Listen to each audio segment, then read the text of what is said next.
నీ దాసుని కంఠాన్ని కూడా మీ స్వాధీనంలో ఉంచుకోండి. లైవ్ పరిచర్యని కూడా మీ స్వాధీనంలో ఉంచుకోండి. నీ ప్రజలు ఓ మా తండ్రి నీ మాటలు విని హృదయంలో భద్రం చేసుకుని ప్రజలుగా ఉండడం కొరకై సిద్ధపరచండి. చేరొచ్చిన వారందరినీ దీవించండి. ఇంకా ఎవరైతే నిర్లక్ష్యంగా సమయాన్ని పాటించలేని వారు ఉన్నారో వారిని ఒకసారి శిక్షించైనా సరైన మార్గంలో తీసుకురండి. సమయాన్ని ఎలా సద్వినియోగం చేసుకోవాలో నేర్పించండి. ఇంకా నీ ఆరాధన మానేసి వారి సొంత పనుల్లో మునిగిపోయి నిర్లక్ష్యం వహిస్తున్నారో వారిని కూడా శిక్షించండి. దేవా, బుద్ధి చెప్పి ఆ తప్పని కుమారుడికి పందులు తిని పొట్టు తిన్న ఆశపడే స్థితి వచ్చింది. అప్పుడు అంటాడు, ఈ విధంగా పాపం చేశానని పశ్చాత్తాపంతో వచ్చాడు. అట్టి స్థితిలో వారు అనకుండా బుద్ధి తెచ్చుకొని శిక్షనైనా నీ శిక్షకు పాత్రగా ఉంటూ నీ శిక్షను అంగీకరిస్తూ దేవాన్ని కృపలో బలం పొందేవారుగా చేయండి. ఏదేమైనప్పటికీ బహు తక్కువ మంది అక్కడ చేరినారు. చేరవచ్చిన వారందరినీ దీవించండి, కనికరించండి. నీ ప్రసన్నత ఈ స్థలంలో ఉంచండి. దేవా, వాక్యాన్ని దీవించండి. యేసు నామములో ప్రార్థించి వేడుకుంటున్నాం తండ్రి, ఆమేన్.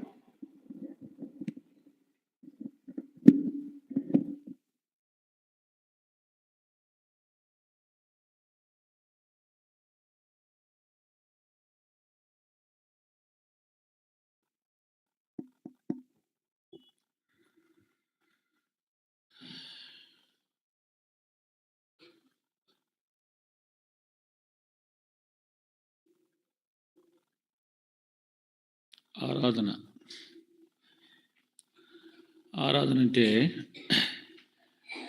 దేవునికి అర్పించుకోవడం, దేవునికి కృతజ్ఞతాస్తుతులు చెల్లించడం. ఎందుకంటే దేవుడు మానవుల పట్ల చేసిన మేలులను బట్టి నమ్మకమైన వానికి మెండైన దీవెనలు ఉంటాయి. చదవండి 28:20 సామెతలు 28:20. ఎవరైనా తీసిన వాళ్ళు ఎవరైనా, నమ్మకమైన వానికి దీవెనలు మెండుగా ఉంటాయి. ప్రభువు నమ్మకమైన వాడు. ఆయన ఆరాధించేవారు కూడా ఎలా ఉండాలంట? నమ్మకస్తులై ఉండాలి. అట్లాంటి నమ్మకస్తులకు దేవుడు దీవెనలు ఎలా ఇస్తాడు? మెండైన దీవెనలు.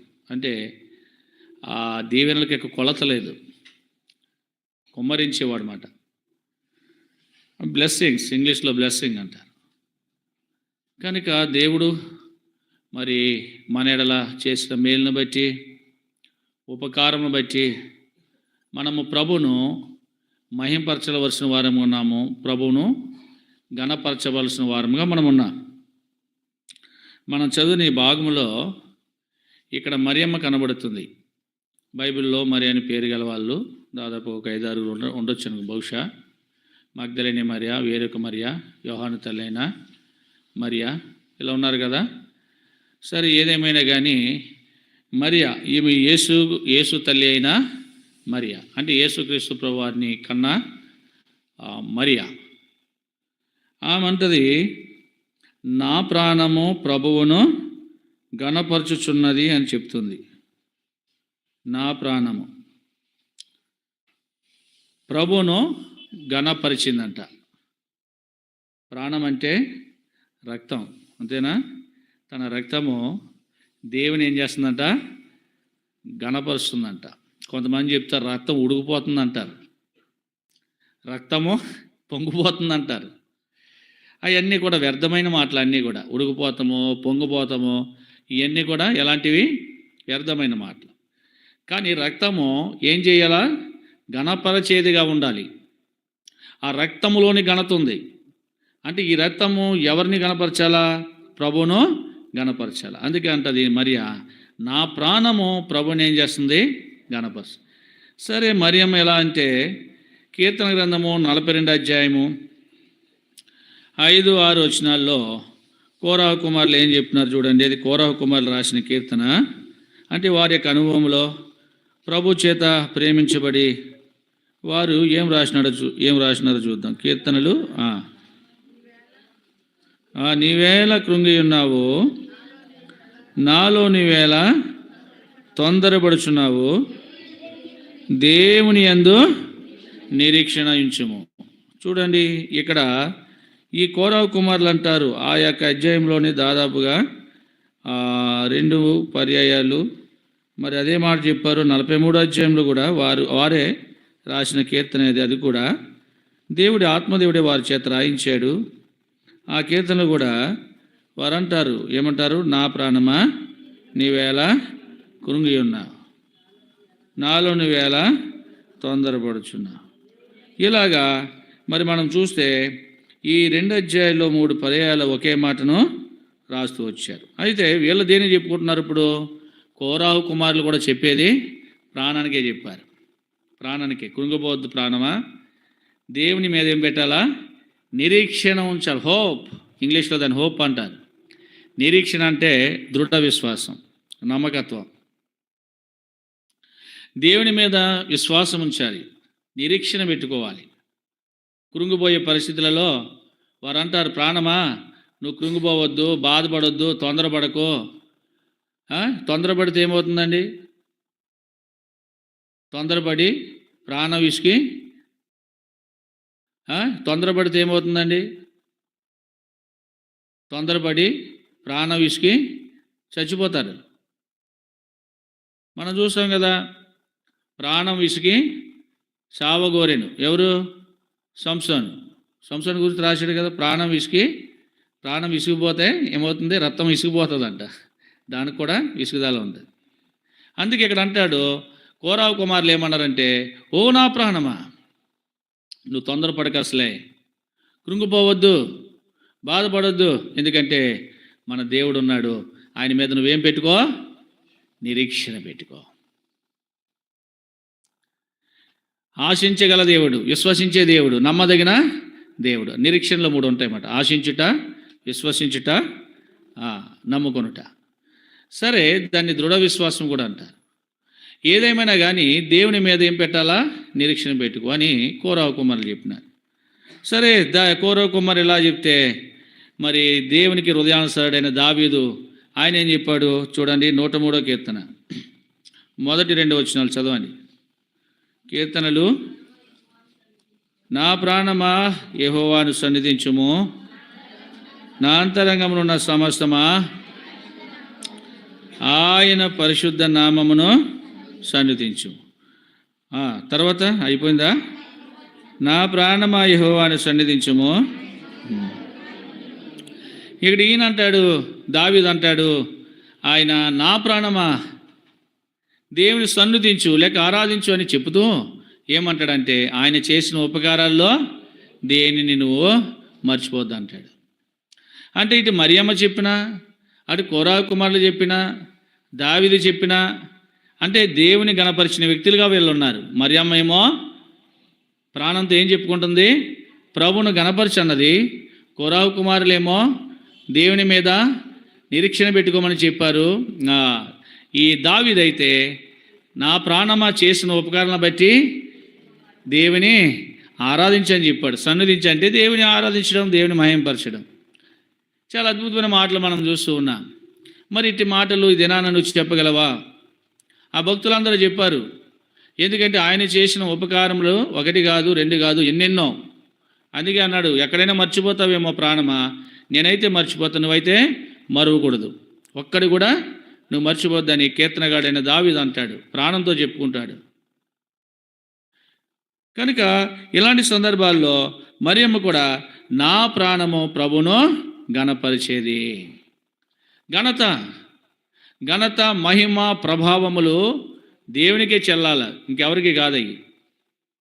మహిమ ఘనత ప్రభావము ఆయనకే చెల్లాల. అందుకే ప్రాణం ఇచ్చిన దేవుని ఘనపరిచిన స్త్రీగా కనపడుతుంది. ఎందుకు ఘనపరచాలి? ఆ ప్రభువుని ఎందుకు ఘనపరచాలి? మనం చూస్తాం కదా, యెషయా గ్రంథంలో ఆయన గురించి రాసినాడు. ఇప్పుడు తీనవసరం వద్దు. మహాగణుడును, మహోన్నతుడును, పరిశుద్ధుడును, నిత్య నివాసినైన దేవుడు, నిత్యం ఉండే దేవుడైన మహాగణుడు. ఇంకా ఆయన తప్ప ఇంకెవరికి ఆ ఘనత లేనే లేదు. అట్లాంటి గణుడైన దేవుడు మరి అలాంటి గణుడైన ప్రభువును ఏం చేస్తుందట? గణపరిచిన స్త్రీగా కనబడుతుంది. అలాంటి ప్రభువును, అలాంటి దేవుని ఏం చేసింది? కొనియాడిన స్త్రీగా కనబడుతూ వచ్చింది.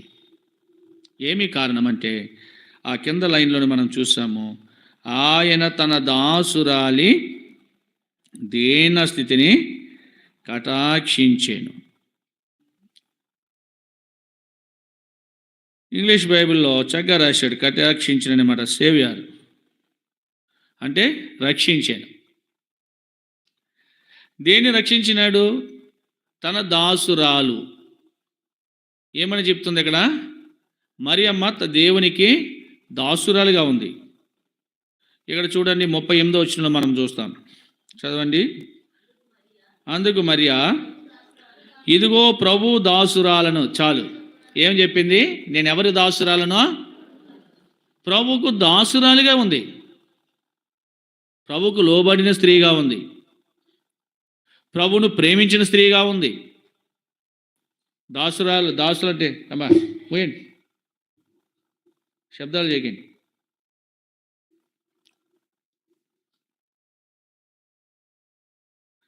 ప్రభువుకు దాసురాలు. ఎవరండి ఈమె? ప్రభువుకు దాసురాలుగా ఉంది. అంటే ప్రభువుకి ఎలా ఉంటుందంటే చాలా లోబడి. దాసుడు అంటే అర్థం ఏంటి? దేవుడు యజమానుడు, ఆమె ఒక పని, అంటే పని చేసే వ్యక్తి. అంటే ఈ ప్రభు ఏం చెప్తే అది చేస్తుంది, లోబడి ఉంటుంది అన్నమాట. ఎక్కడ కూడా తాను ఎక్కడ కూడా హెచ్చించుకోదు. చాలా తగ్గింపు కలిగిన స్త్రీ ఆమె. అందుకే మనం చూస్తే ప్రపంచం అప్పటికే ఉంది. ఈ ప్రపంచం అంతటిలో కూడా మరి చూస్తూ ఉంటే ఎంతోమంది కన్యకలు ఉన్నారు. కానీ ఆ కన్యక మాత్రం ఎలా ఉందంట? ప్రభువుకు దాసురాలుగా ఉంది. కన్యక, యవనస్తురాలు కన్యక. ఎందుకంటే ఈ కన్యక గురించి ప్రభు ముందుగానే చెప్తూ వచ్చినాడు. కన్యక గర్భవతి కుమారుని కంటది. సరే, ఇప్పుడు అంతా నేను వివరించిన కానీ దేవుని చిత్తం అయితే 2వ వర్తమానంలో మనం చూస్తాము కన్యక గురించి. కనుక ఏది ఏమైనా కానీ అంత యవనంలో ఉండి కూడా కన్యకగా ఉంటూ ఏం చేసింది? దేవునికి దాసురాలుగా. ఇప్పుడు ఈ పిల్లలకి చెప్పలేకపోతున్నాం, నేను బొడ్డు పిల్లలకి చెప్పలేకపోతున్నా. ఆమె నిజంగా యవనస్తురాలు. ఎంత ఆ విధేయత కలిగిన స్త్రీగా కనబడుతుందండి అక్కడ. ఆమె దేవుని గణపరిచింది. ప్రాణంతో చెప్పుకుంటుంది, నా ప్రాణము ప్రభుని గణపరుస్తుంది. ఎందుకంటే తన దాసురాలి అంటే నేను దేవునికి దాసురాలిగా ఉన్నాను. ఆయన నా ప్రభువు, నన్ను పాలించేవాడు, నన్ను పోషించేవాడు, నన్ను భద్రపరిచేవాడు. కనుక దాసురాలిగా ఉన్న ఆమె యొక్క దేన స్థితిని ఏం చేశాడంట? రక్షించుకున్నాడు. కటాక్షం అంటే ఇంగ్లీష్లో ఏం చెప్పాను? సేవియర్ అంటే రక్షించుట, అంటే కాపాడుట. ఒక్క మాటలో చెప్పాలంటే కాపాడుట, భద్రపరచుట. ఎవరిని? తన దాసురాలైన మరియమ్మను. అసలు దేనస్థితి ఎలా ఉంటుంది? దేనస్థితి యొక్క లక్షణాలు 3 విషయాలు మీకు చూపించి నేను ముందుకు వెళ్తాను. చూడండి. దేనస్థితిని కటాక్షించినాడు. అందుకే అంటది ఆమె 48వ వచనంలో, నా రక్షకుడు అయిన దేవుని యందు నాకు ఆనందం ఉందని చెప్తుంది. చదువుదామా? దేనస్థితి అంటే ఆదికాండము. రండి, కొన్ని మాటలు గమనించండి. కొన్ని పర్యాలు మీతో చెప్పిన మాటలే, క్రొత్త మాటలేం కావు. అయినా కానీ దేవుని వాక్యం ఎప్పుడున్నా కానీ నూతనమైనదే. 8వ అధ్యాయం 1వ వచనం చదవండి ఎవరైనా. ఆదికాండము 8వ అధ్యాయం 1వ వచనం.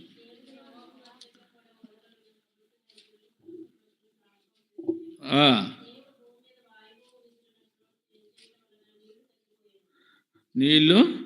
సరే, ఇక్కడ మన భావం ఏంటంటే ఇక్కడ దేవుడు దేనస్థితి అంటే 8వ ఓట్లో మనం చూస్తాము. ఏం చేస్తామంటే అతడును నోవాహును అతనితో కూడా ఓడలో ఉన్న సమస్త జంతు సమస్త పశువు జ్ఞాపకము చేసుకునేను. ఈ భావం ఏంటంటే వీళ్ళు మొదటి ప్రపంచము భూమి నాశనం అవుతున్నప్పుడు దేవుడు చెప్పినాడు, మనకందరికీ తెలిసిన వాక్యమే, నోవా నీకు ఓడ చేసుకో, నీ కొరకును నీటి వారి కొరకు వాడ చేసుకో. మరి పవిత్ర పక్షుల్లో జంతువులు అన్నీ కూడా 2 జతలు చెప్పిన ఏం చేయాలా? ఆ వాడలో ప్రవేశించాలా. దేవుడు వాడి యొక్క నమూనా 3 అంతస్తులు గలదై ఉండాలి. ఎక్కడ దేనితో చేయాలన్నది కూడా ప్రభు చెప్తూ వచ్చాడు. ఈయన కూడా దేవునికి దాసుడే. ఎవరు? నోవాహు. దేవునితో కూడా నడిచినవాడు, నీతికి వారసుడని రాశాడు బైబిల్. నీతికే చాలా అద్భుతమైన మాట ఉంటుంది. సరే, అలాంటి ఆ నీతి గల వ్యక్తి ఏం చేస్తాడంటే వాడను తయారు చేసుకున్నాడు. ఇప్పుడు ఆ వాడలో వాళ్ళు ఉన్నారు. దాదాపుగా 150 రోజులు అయిపోయిందంట. 150 దినాలు అయిపోయింది. అయితే ఇప్పుడు వాడలో నుంచి వారంతటా వారు రాలేరు. వారంతటా వాళ్ళు రాలేరు. వాడ తలుపు మూయబడుతూ వచ్చింది. రావడానికి అవకాశం లేదు. వాళ్ళకి తలుపు తీసుకుని రావడానికి అవకాశం లేదు. ఇక్కడ భావం ఏంటంటే దేవుడు జ్ఞాపకం చేసుకున్నాడు. అంటే దీన్ని బట్టి మనం అర్థం చేసుకోవడం, దీనస్థితి అంటే వారంతటా ఏదియో చేయలేరు, ఏమీ చేయలేని పరిస్థితులు ఆ ఓడలో కనబడుతున్నాయి. డోర్ తీసుకుని రావాలంటే బయటికి రాలేడు. ఎవరు? నోవాహు. ఆ ఓడలో ఉండవలసింది. అంటే ఎంత దీనుడో చూడండి. దీనస్థితి అంటే అట్లాగే ఉన్నాడు. ప్రభువు ఆ తలుపు తీసే వరకు కూడా ఎక్కడున్నాడు? ఆ ఓడలోనే ఉన్నాడు. తనంతట తను సాహసించి బయటికి రాలేడు. దీనస్థితి అనగా అర్థము ఏమీ చేయలేని పరిస్థితులు. అవి అలాగే ఉండాలా. ఏమీ చేయలేని పరిస్థితులు. అందుకే ప్రభు అంటాడు, ఎవడైనా నన్ను వెంబడించగోరినడలా తన్ను తను ఉపేక్షించుకొని తన సిలువను ఎత్తుకుని నన్ను వెంబడించాలి. సిలువను ఎత్తుకుని వెంబడించాలి. సిలువ అంటే అర్థం ఏంటి? శ్రమ. ఈ శ్రమ అంటే సిలువ వేయబడాలా. పౌలు అంటాడు, నేను క్రీస్తుతో కూడా సిలువ వేయబడ్డాను. సిలువ వేయడం అంటే అర్థం ఏంటి? తనంతటా తాను సిలువలో నుంచి కిందకు దిగలేడు. సిలువ వేయడిన వ్యక్తి తనంతటా తాను క్రిందకు దిగలేడు. ఎలా వస్తాడు మరి? ఎవరన్నా ఏం చేయాలా? ఆ వ్యక్తిని దించాలా. అంటే అర్థం ఏంటంటే సిలువ అంటే ఏమీ చేయలేని పరిస్థితులు. మరియమ్మ జీవితంలో కూడా అదే, ఏమీ చేయలేని పరిస్థితులా ఉంది.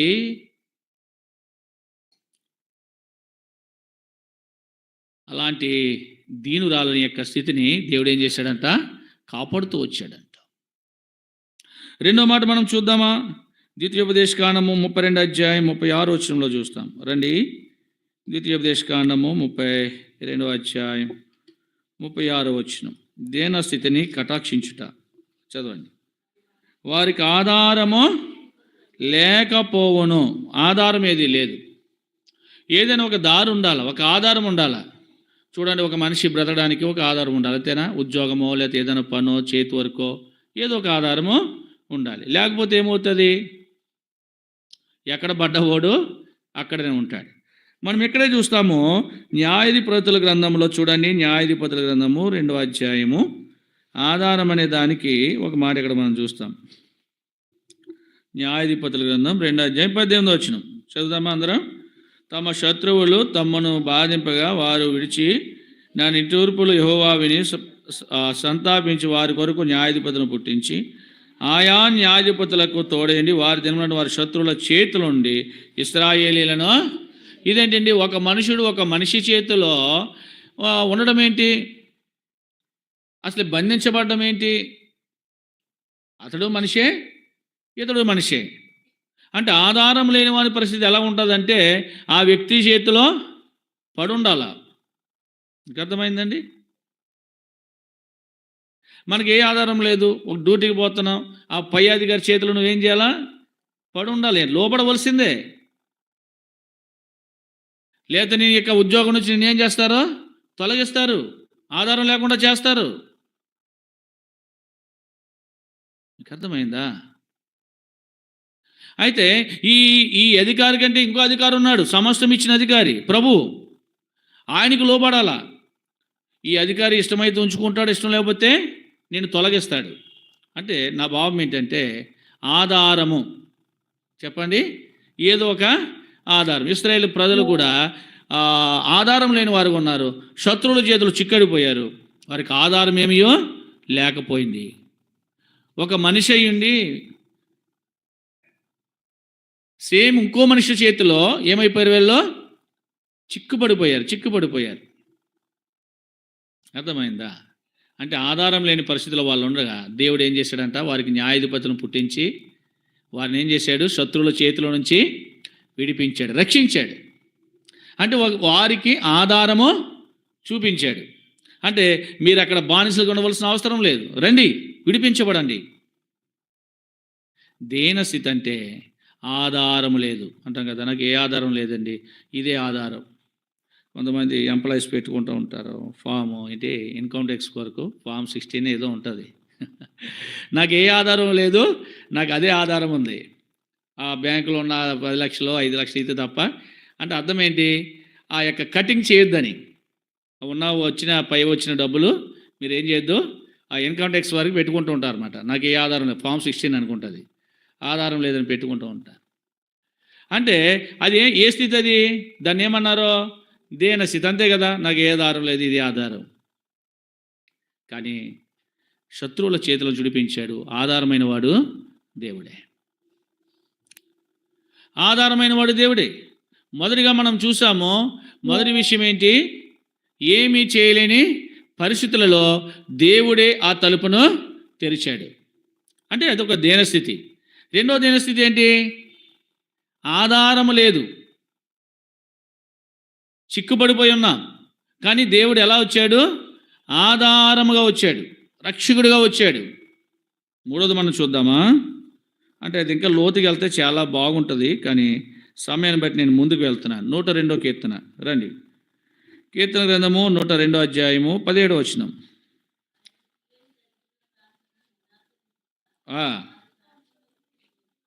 దిక్కులేని దరిద్రుల ప్రార్థన అన్నాడు ఇక్కడ. అంటే అర్థం ఏంటంటే దిక్కులేని పరిస్థితులు. ఏంటి దిక్కులేని పరిస్థితులు ఏంటండి? మనం చూస్తాము 2వ దినవృత్తాంతాల గ్రంథము 20వ అధ్యాయం 12వ వచనంలో ఆడ యెహోషాపాతు మీదకి సమూహాలు వచ్చాయి. ఎవరు చదవండి. అమోనీయులు, మోయాబీలు, షేరు, మన్య నివాసులు వచ్చారు. 3 గుంపులు, అంటే 3 పట్టణముల రాజులు, 3 దేశాల రాజులు ఏకమయ్యి వారి సైన్యాలతో ఒక చిన్న దేశమైన యోధా దేశం మీదకి వచ్చినారు.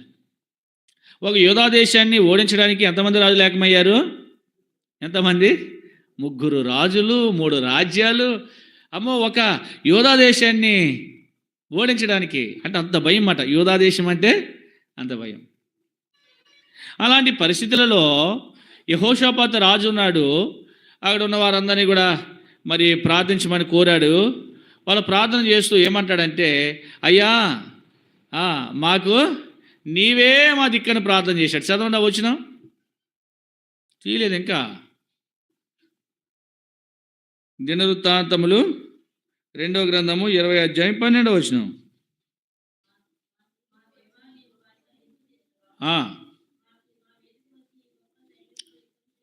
మా మీదకి వచ్చి గొప్ప సైన్యముతో యుద్ధము చేయుటకు మాకు శక్తి లేదయ్యా, ఏమి చేయడానికి కూడా మాకు తోచడం లేదు, నీవే మా దిక్కు. అర్థమైందా? దేనస్థితి అంటే అర్థం ఏంటి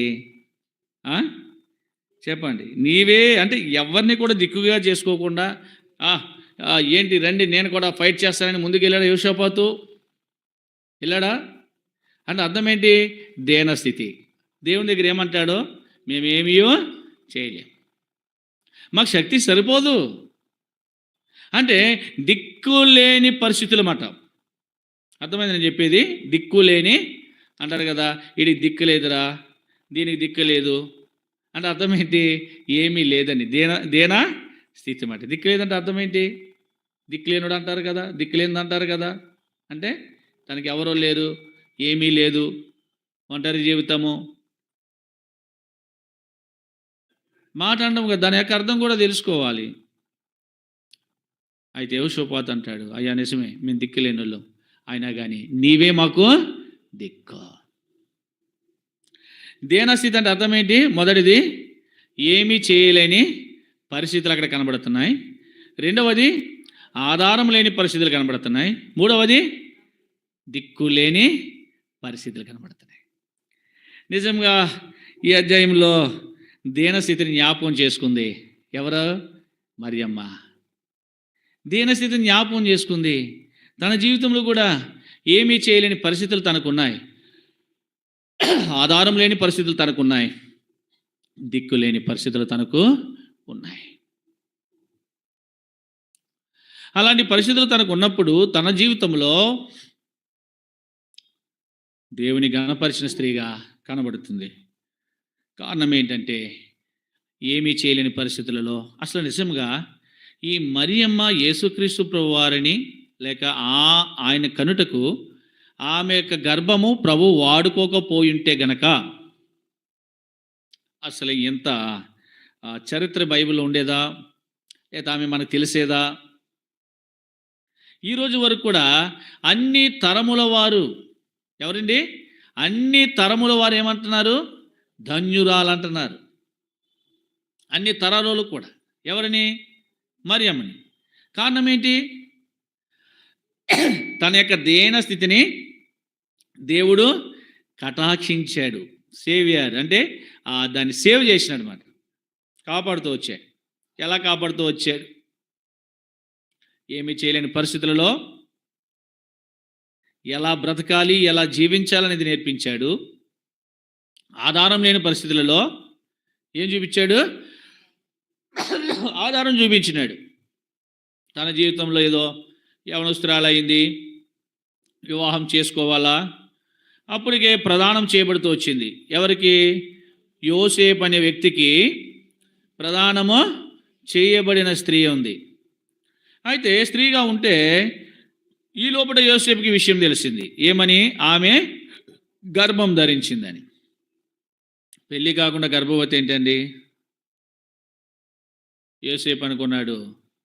ఏమనుకున్నాడంటే ఆమెను అవమానపరచకూడదు. చాలా మంచోడు మాట. యోసేపు గురించి ఏం రాశాడంటే నీతిమంతుడు. చూడండి ఎక్కడ మనం చూస్తామంటే మత్తయి సువార్త అనుకుంటా, రండి. మత్తయి సువార్త 1వ అధ్యాయం 19వ వచనం త్వరగా. ఆమె భర్త అయిన యోసేపు నీతిమంతుడయ్యుండి ఆమెను అవమానపరచునలక రహస్యముగా ఆమెను విడనాడ ఉద్దేశించెను. ఇక్కడేం రాస్తాడంటే ఎవరు? యోసేపు నీతిమంతుడు. అంటే ఎంత నీతి అంటే ఆమె గర్భము ధరించింది అన్న విషయం తెలుసు కూడా ఎవ్వరికీ చెప్పలేదంట, ఎవ్వరికి అలర్ట్ చేయలేదంట. చేయకుండా ఏమనుకున్నాడంట? రహస్యంగా ఆమె విడిచిపెట్టేద్దాం. మరొకరైతే ఏం చేస్తారండి? అమ్మో అది మంచిది కాదు, అది తిరిగిపోద్ది, ఎవరితో తిరిగిందో ఎవరితో ఉందో, అయ్యి బాబు ఎన్ని మాటలు, ఒకటి కాదు రెండు కాదు, గోల గోల, ఈ బాబు ఈ పెళ్ళి నాకొద్దు, రండి సెటిల్ చేసేయండి అంట. అయితే యోసేపు ఎంత నీతిమంతుడంటే ఆమెను అల్లరి చేయకుండా ఆమెను అంటే చాలా మంచి భర్తకు ప్రదానం చేయబడది. కానీ ఇక్కడ ప్రాబ్లం వచ్చేసింది. ఆ ప్రాబ్లం ఎవరు సాల్వ్ చేయాలా? దేవుడు చేయాలా? ఇంకా మరియమ్మ చెప్తే వింటాడా? లేదయ్యా నేను అలాంటి దాన్ని కాదంటే వింటాడండి? చెప్పే ఉంటుంది. అంత సందర్భాలు ఇక్కడ రాయలేదు కానీ చెప్పే ఉంటుంది. కానీ వినడు నమ్మడు కూడా. అంటే ఇప్పుడు మరియమ్మ పరిస్థితి ఎలా ఉంది? దిక్కులేని పరిస్థితిలో పడిపోయింది. ఇంకెవరు చేసుకుంటారు?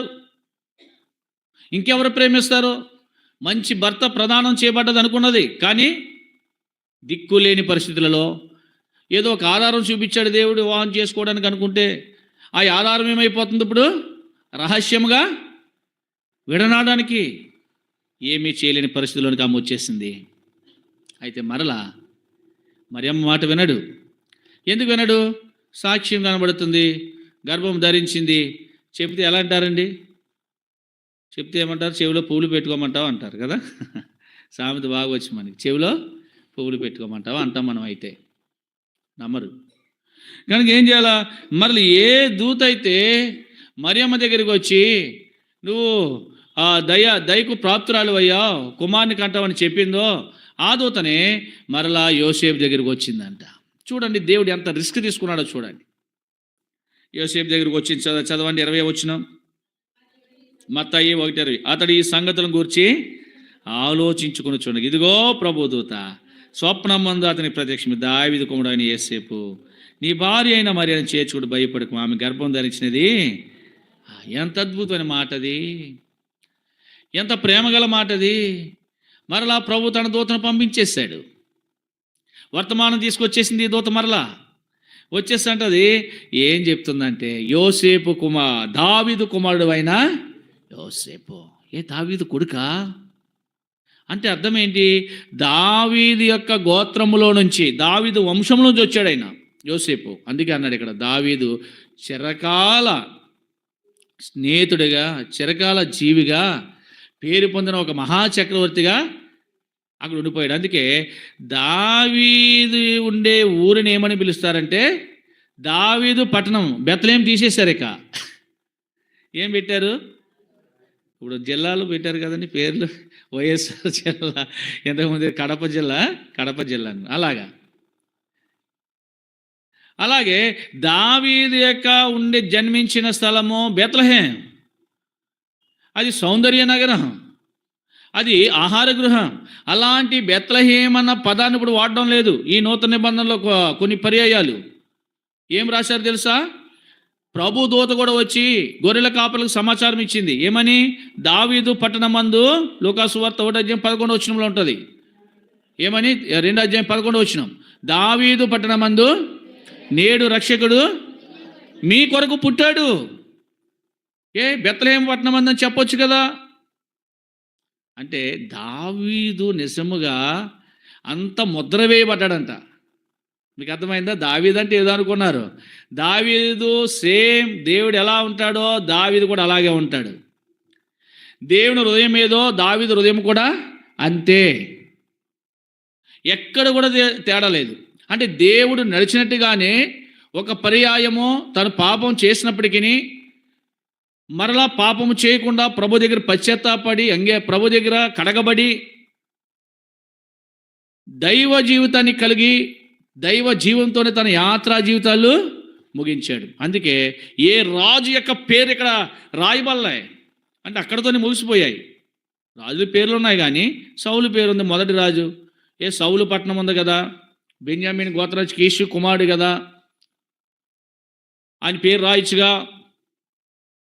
మీకు అర్థమైందా? కానీ దావీదు పేరు పదే పదే పాత నిబంధనలు మనం చూస్తున్నాం, నూతన నిబంధనలు కూడా మనం చూస్తూ ఉన్నాం. అయితే దావీదు ఇప్పుడు ఏమని పిలుస్తున్నారు? యోసేపుని ఏమని పిలిచిన దూత వచ్చి, దావీదు కుమారుడా అంటే అర్థం ఏంటి? దావీదు ప్రభువుకు లోబడినవాడు. నువ్వు లోబడవా? నువ్వు వినవా?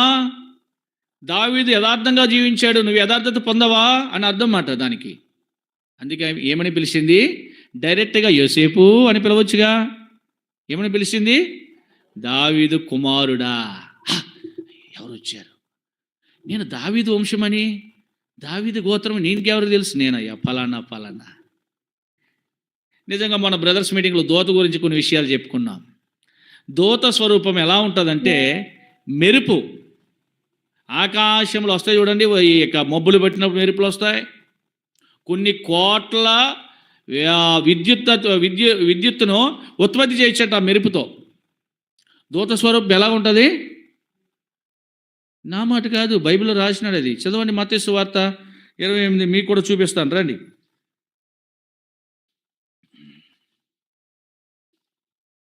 మత్తయి సువార్త 28వ అధ్యాయం 3వ వచనం. ఆ దూత స్వరూపము, చదవండి అందరూ, మెరుపు వలె నుండెను, అతని వస్త్రము హిమ్మంత. ఆయన రూపము ఎలా ఉందంట? మెరుపు ఎలా ఉంటుందండి? కరెంట్ షాక్ అన్న ప్రమాదం అది. అలాంటి మెరుపు లాంటి దూత వచ్చి ఎక్కడ నిలబడ్డది? ఇప్పుడు ఎక్కడికి వచ్చింది? యోసేపు దగ్గరికి వచ్చిందండి. యోసేపు దగ్గరికి వచ్చి, దావీదు కుమారుడైన ఎవరైనా యోసేపు అని చెప్పి, అంటే అక్కడ డాష్ ఇచ్చినాడు. ప్రత్యక్షమైంది, స్వప్నంలో వచ్చిందంట. మరలా ఈ దూత ఎలా వచ్చింది? స్వప్నం అంటే కలలో వచ్చిందంట. చూడండి, ఇది ఇంకా బాగుంది. స్వప్నములు ఎంత అద్భుతమైన మాట. కల్లో వచ్చి చెప్పింది, దావీదు కుమారుడైన యోసేపు ఆలోచన చేస్తున్నాడు. చూడండి, కొంతమంది ఆలోచన చేసుకుంటూ ఉంటారు, ఆలోచించుకుంటూ పడుకుంటూ ఉంటారు. ఏదైతే ఆలోచిస్తారో అదే కల్లాకు వస్తుంది. మీరు గమనించారో లేదో? ఏదైతే ఆలోచించి పండుకుంటామో అదే కళ్ళకు వస్తుంది. అలాగే మరియమ్మ గురించి ఆలోచించి పడుకున్నాడు ఈయన యోసేపు.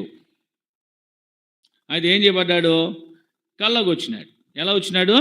కళ్ళకు వచ్చినాడు. ఎవరు వచ్చారు? మరియమ్మ కాదు అక్కడ వస్తా.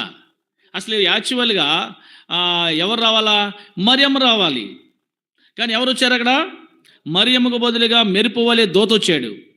దోతొచ్చి ఏం చెప్పినాడు? దావీదు కుమారుడైన యోసేపు, నీ భార్య అయిన మరియను చేర్చుకుంటూ భయపడొద్దు. ఆమె గర్భం ధరించినది పరిశుద్ధాత్మ ద్వారానే, ఆమె యొక్క కుమారుని కంటది. నీకు ఇంకా అర్థం కావట్లేదా? చదువు యెషయా గ్రంథము 7:14 చదువు అన్నాడు. ఎవరితోని? ఇక్కడ రాయలేదు కానీ గ్రంథాలు జ్ఞాపకం చేస్తుంటాడు. చదవండి యెషయా గ్రంథము 7:14 త్వరగా.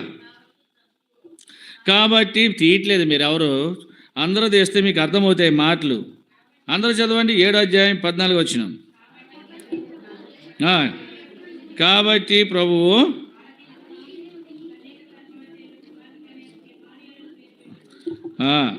ఇక్కడ ఏం రాసినాడంటే, కాబట్టి ప్రభు తానే ఒక సూచన మీకు చూపును. ఇక ఇది ఒక సూచన. సూచన అంటే ఒక సూచన కనబడుతుంది. ఏంటి ఆ సూచన? క్రీస్తు అంటే మరియమ్మకు గర్భానికి ముందు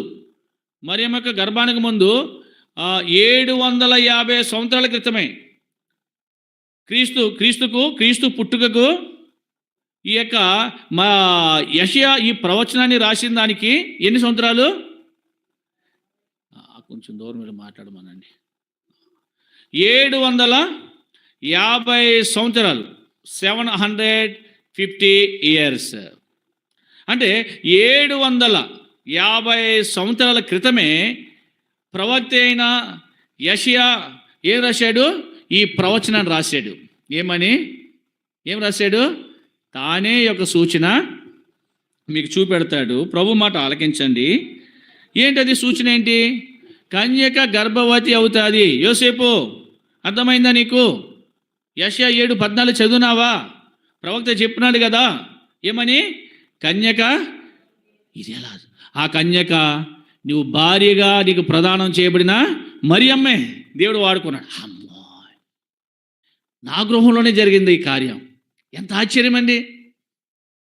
ప్రవచనాలు చూశారు, ఎక్కడో వేరే ఏదో కన్యక అనుకున్నాడు. కానీ యోసేపు విషయం వచ్చేసరికి ఎవరింట్లో జరిగింది? తనకు ప్రదానము చేయబడిన స్త్రీకే జరిగింది కార్యం. ఎంత ధన్యుడండి యోసేపు! ఇప్పుడు బాధ ఉంటుందా? వాక్యాన్ని నమ్మాడు. మీకు అర్థమైందండి? వాక్యాన్ని నమ్ముతూ వచ్చాడు. అందుకే ఇక్కడ రాస్తాడు చూడండి, లూకా సువార్త 1:37. Luke gospel chapter 1:37. దేవుడు చెప్పిన ఏ మాట అయినను నిరర్ధకము కానేరదని ఆమెతో. ఏ మాట కూడా దేవుడు ఏదైనా చెప్తే అది తప్పక జరుగుతుంది. అది నిరర్ధకమో కాదంటే అర్థం ఏంటి? తప్పిపోదు. ఆ మాట తప్పనిసరిగా నెరవేరుతుంది. ప్రవక్త ముందుగానే చెప్పాడు కదా. కానీ యోసేపు ఏం చేశాడు? ఆవిడ పరిశుద్ధాత్మ ద్వారా ఆ కన్యక నీ భార్యగా చేయబడిన మరియమ్మే. చూడండి, ఇప్పుడు మరియమ్మ జీవితంలో మనం చూస్తే ఏమీ చేయలేని పరిస్థితులు తనకు కనబడ్డాయి. రెండవ పరిస్థితి ఏంటి? ఆధారం లేని పరిస్థితులు తనకున్నాయి. మూడవది దిక్కు లేని పరిస్థితులు. ఎవరు చేర్చుకుంటారండి? ఎవరు చేర్చుకుంటారు? బంధువులు చేర్చుకుంటారా? చేర్చుకుంటారు బంధువులు? ఏంటి ఇది? వివాహం కాకుండా గర్భవతి పో నువ్వు మా ఇంట్లో ఉంటే ఏమ్మా, అర్థమవుతుందా నేను చెప్పేది? నువ్వు మా ఇంట్లో ఉంటే మాకు అవమానం, మాకు సిగ్గుచేటు అంటారా? చేర్చుకుంటారా? అనరా? అనకపోతే మీరు మంచోళ్ళే. చేర్చుకోరండి. నీవు మా ఇంట్లో ఉంటే మా ఇంటికి ప్లీజ్ అమ్మని బ్రతిమాలినా ఏం చేయరు? ఒప్పుకోరు. అంటే బంధువులు లేకుండా ఉంటారా? బహుశా ఉండే ఉంటారు. కానీ ఎవరు కూడా ఇప్పుడు తన పరిస్థితి ఏమైపోయింది చెప్పండి? మూడో పాయింట్ ఏంటి? పరిస్థితి దిక్కులేని పరిస్థితి. దిక్కులేని పరిస్థితి ఎవరు చేయాలి ఇప్పుడు? ఆ దిక్కుగల దేవుడే తను ఆదరించాడు. అందుకే ఇక్కడ యోసేపు మరలా ఏం చేశాడు? అయ్యో, ఆమెను చేర్చుకుంటూ వచ్చాడు. అయితే ఒకటి తనలో ఇంకొక నీతి ఉంది. ఆమె ఆ బిడ్డను కనే వరకు కూడా మరియమ్మను టచ్ చేయలేదండి, ముట్టుకోలేదంట. ఎంత నీతిమంతుడో చూడండి. దావీదంతే, ఒక అందమైన ఆడపిల్లని తీసుకొచ్చి తన పక్కలో పడుకోబెట్టినా తను టచ్ చేయలేదంట. మీకు అర్థమైందా? అందుకే ఇప్పుడు యోసేపు ఎవరు కొడుకు అయిపోయాడు? దావీదు తన తండ్రి అలాగే చేశాడు, ఈ యోసేపు కూడా అలాగే చేశాడు. మీకు అర్థమైంది కానీ చెప్పేది? తండ్రి అయిన దావీదు అలాగే చేశాడు, కుమారుడైన యోసేపు కూడా అలాగే చేశాడు. అది ఆయనలో ఉన్న నీతి. కారణం ఏంటంటే కన్యక ఈమె నిజంగా ఎంత ఆనందించిందండి. ఇప్పుడు ఆనందంతో ఈ యొక్క మాటలు రాసింది. ఇప్పుడు నా ప్రాణము ప్రభువుని ఏం చేస్తుంది? ఘనపరుస్తుంది. ఆయన చేసిన ఉపకారములు ఇన్ని కాదు, ఎన్నెన్నో. ఎవరు నన్ను ఆదరించలే, దిక్కుమాల దాన్ని, ఈ దిక్కుమాలిన దాన్ని నన్ను ప్రభు ఏం చేశాడు? చేర్చుకుంటూ వచ్చాడు.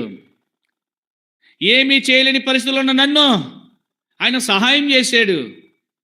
ఆధారం లేని నాకు ఆధారం చూపించాడు. నేను దిక్కుమాలిన దాన్ని అయిపోయాను అనుకున్నాను, కానీ నాకు దిక్కుగా నిలిచాడు. అందుకే అంది, నా ఆత్మ నా రక్షకుడైన దేవుని యందు ఆనందపడుతుందని చెప్పి చెప్పుతూ వచ్చింది. 49వ వచనంలో సాక్ష్యం ఇచ్చింది. ఏమని? సర్వశక్తుడు నాకు గొప్ప కార్యములు చేశాడు.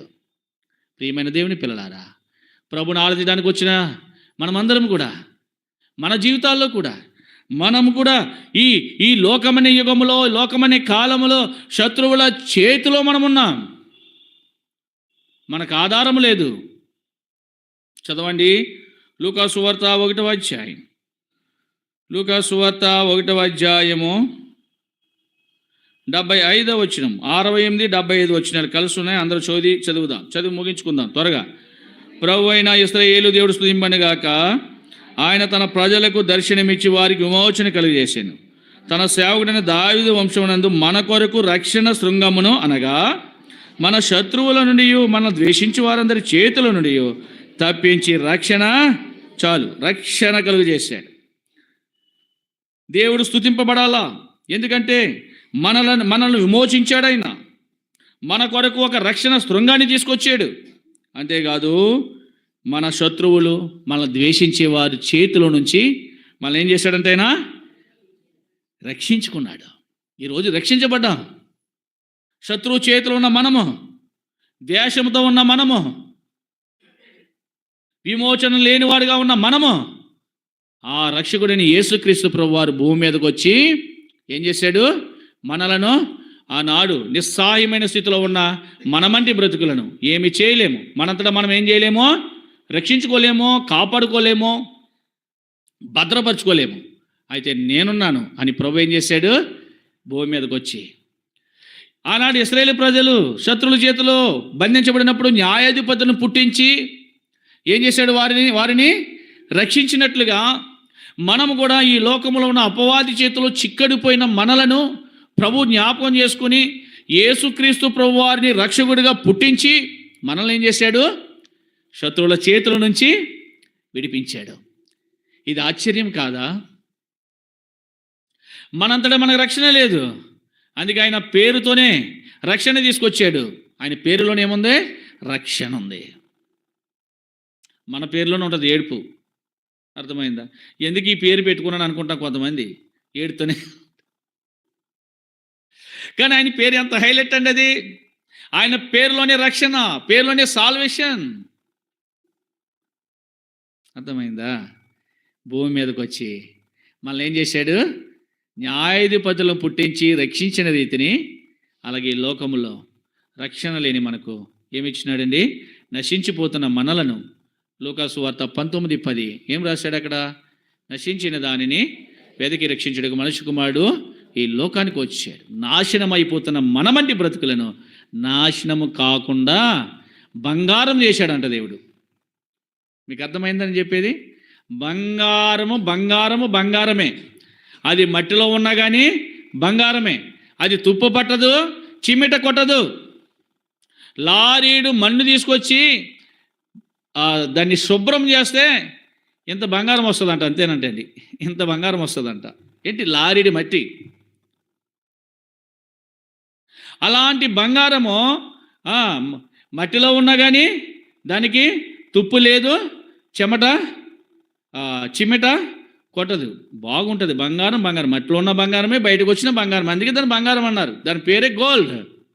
ఇవ్వమంటాడు కదా, నేను నడుచు మార్గం ఆయనకు తెలియను, ఆయన నన్ను శోధించిన తర్వాత సువర్ణం అంటే నేను బంగారము. బంగారం లాంటి భవిష్యత్తులు దేవుడు మనకు ఇచ్చాడు. విన్నారు ఈ మాట? బంగారం లాంటి భవిష్యత్తు అండి, బంగారం లాంటి కొడుకండి, బంగారం లాంటి కూతురండి. చెబితే కాదు, ఆ బంగారము ఎవరిచ్చింది? ప్రభు ఇచ్చింది. కనుక ఇట్టి బంగారం లాంటి జీవితాన్ని ఇచ్చిన, అందుకే తూర్పు జ్ఞానులు బంగారం తీసుకొచ్చారు ఎవరి దగ్గరికి? అయ్యా, ఈ బంగారం నీవిచ్చిందే. ఏ బంగారం?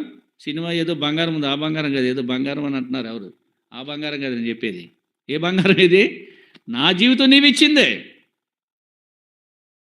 అర్థమైందండి? ఈ నా జీవితమో నీవిచ్చింది, ఈ బంగారం నీవిచ్చిందే అని చెప్పి ఆయన కానుకగా ఇచ్చారంట. నీవు ఇస్తావా ఇది నాన్న?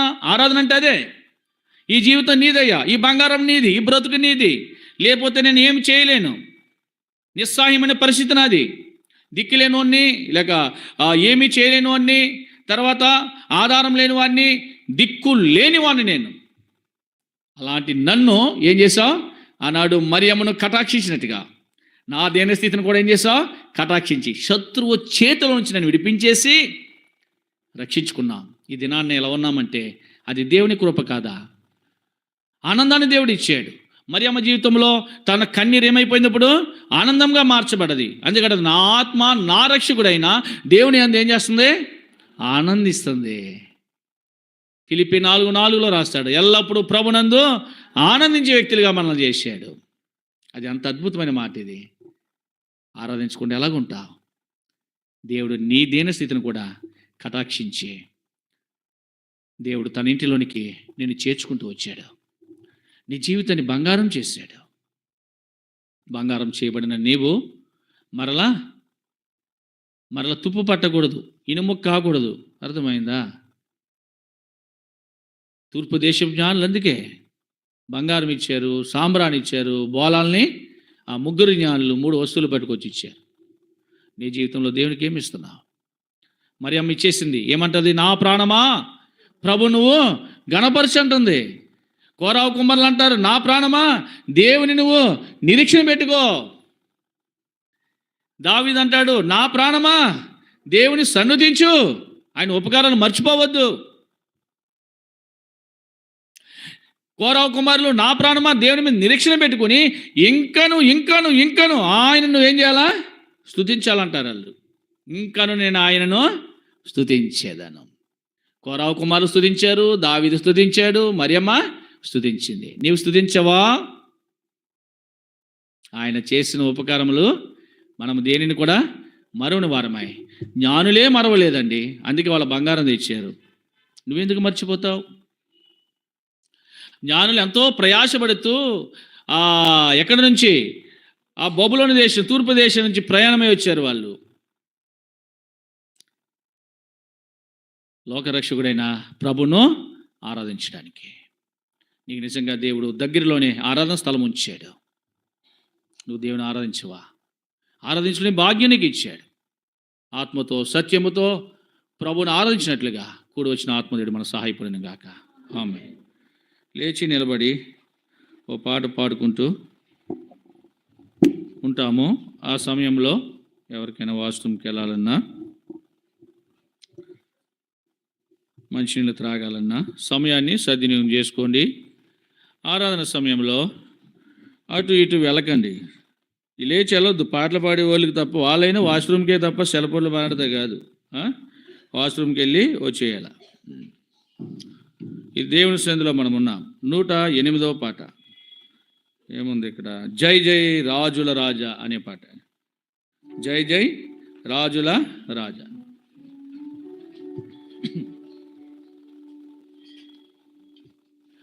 జై జై జై జై రాజుల రాజా, జై జై జై జై రాజుల రాజా, పాత్రుడా నీవే మా ప్రభువీవే, పాత్రుడా వీవే మా ప్రభువీవే, జై జై జై జై రాజుల రాజా, జై జై జై జై రాజుల రాజా, అన్ని కాలముల లోని నామము మహోన్నతము మహోన్నతుడా,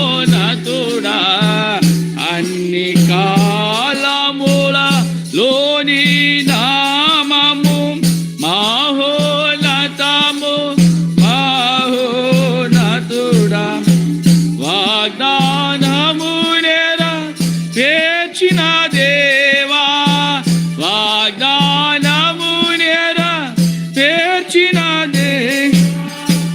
మాట తపని మహోపకారి, జై జై జై జై రాజుల రాజా, జై జై జై జై రాజుల రాజా, దూతలు మాదిరి గీతముల్ పాడుచు సతతము నిన్నే స్తోత్రించెదము, దూతలు మాదిరి సతతము నిన్నే స్తోత్రించెదము, గొల్లలు గాంచిన ఘనకాపరి, గొల్లలు గాంచిన ఘనకాపరి మా ఉల్లమునందు ఉల్లసించెదము, జై జై జై జై రాజుల రాజా, జై జై జై జై రాజుల రాజా, తూర్పున తారను చూచిన జ్ఞానులు రాజా నీవే అనుచు, తూర్పున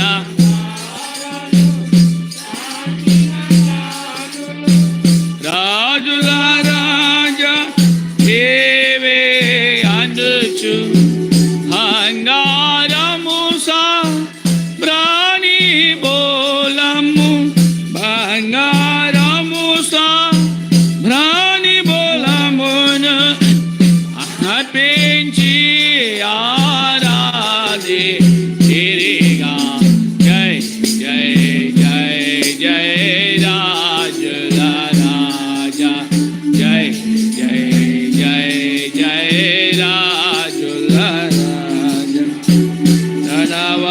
ధనవంతుడవగు ఓ మా ప్రభువా, హీనునిగా నైతివి మాకై,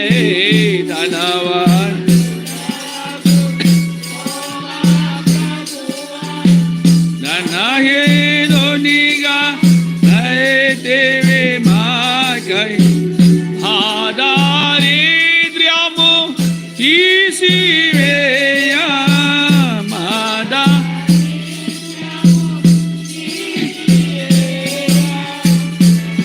రూపమున జన్మించితివి, జై జై జై జై రాజుల రాజా, జై జై జై జై రాజుల రాజా, యేసు ప్రభుండా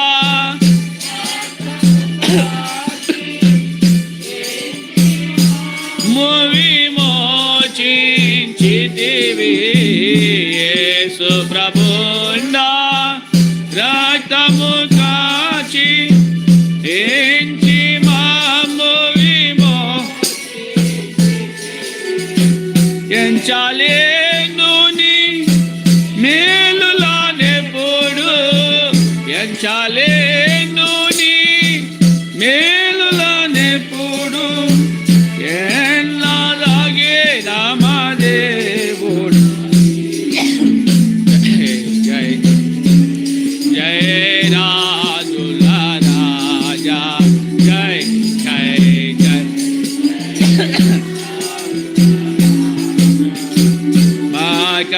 సిలువలో మరణించితివి, మరణపు ముళ్ళును విరిచిన ప్రభువా మాకై.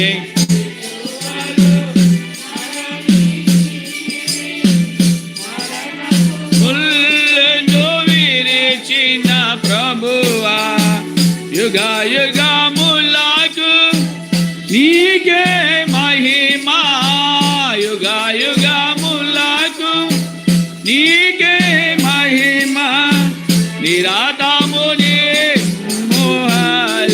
హల్లెలూయా.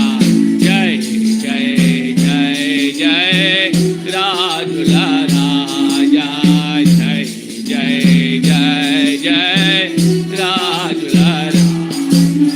పాత్రుడా నీవే మా ప్రభు నీవే, పాత్రుడా నీవే మా ప్రభు నీవే. జై జై జై జై రాజుల రాజా, జై జై జై జై రాజుల రాజా. మొదటిగా సండే స్కూల్ టీచరు యవన బిడ్డ ఆరాధన చేస్తారు.